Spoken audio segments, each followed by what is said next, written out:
The motive behind the Dayton attack remains unclear. Ohio authorities have released this surveillance video. Police say the gunman killed 9 people in less than 30 seconds, firing at least 41 shots.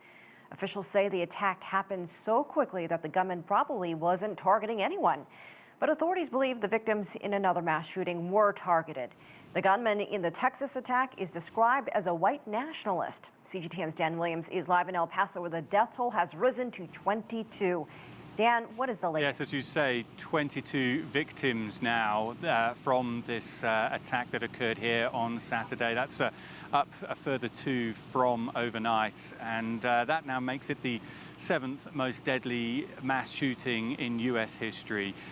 Also coming released today, the names of those 22 victims. That too, an emotional moment for this community. People finding out, perhaps friends, colleagues, that perished in this attack.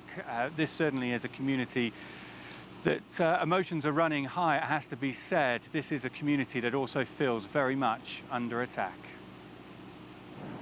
El Paso is a city, a community united in grief.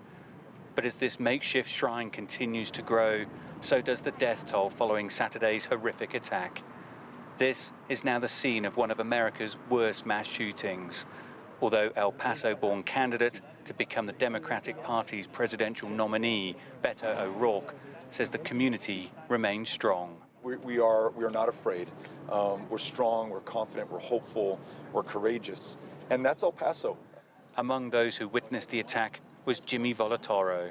It was crazy. There was bodies, people running out of the store. There was deceased bodies on the floor. It was horrendous. This is a community that has only begun the process of mourning, but as the shock wears off, there is anger too. The city, which is one of the safest in America, is asking itself why it was targeted with such hate. Police are continuing to probe what led 21-year-old suspect Patrick Crucius to drive more than 1,000 kilometers from a suburb of Dallas to El Paso to carry out this attack. Authorities are investigating a white nationalist manifesto posted on a far-right message board. Believed to be written by the suspect, the document detailed his hatred for immigrants, saying the attack was in response for what he describes was a Hispanic invasion of Texas. In my opinion, I don't feel safe anymore. It's hard. I've never seen it so close, and we live in the borderland. I feel even safer in Juarez at this point. I'm pretty sure I'm not the only Latino in the United States that's an actual American citizen or an immigrant for that case or matter that feels scared. I'm telling you, it could have been any one of us. O'Rourke is among those who feel President Trump shoulders some of the responsibility. O'Rourke says Trump has repeatedly targeted the Mexican community at his rallies. Everyone, regardless of their party affiliation, regardless of any difference, must put this country first and call the president out for what he's doing and make sure that we end this. It has been a deadly weekend across America, a weekend that once again appears to have exposed this nation's toxic racial divide.